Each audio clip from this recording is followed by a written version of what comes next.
Hello everybody, this is my wiki page, so you can see the style of the page.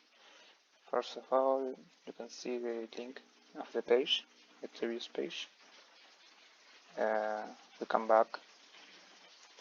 The Django page is the same page. I render the Markdown code as HTML. We can edit that. Just, I don't know, put some words additional.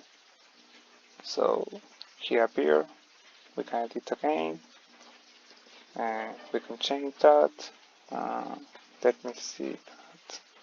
Save again. Back to home. We can search some words here, like Django.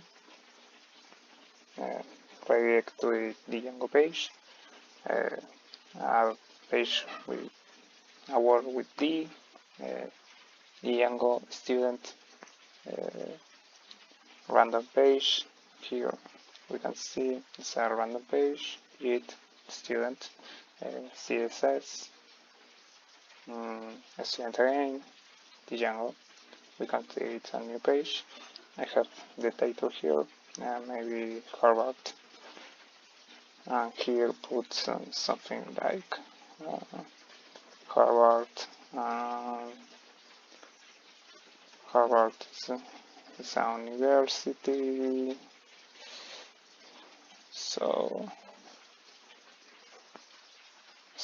we can save that. Read it if you want. Save. But to home again, we can search some words like das. We don't have results here. Create a page with previous title like CSS. I try to save. Document already exists. Here's the link of the document. And that's all. So thank you for watching.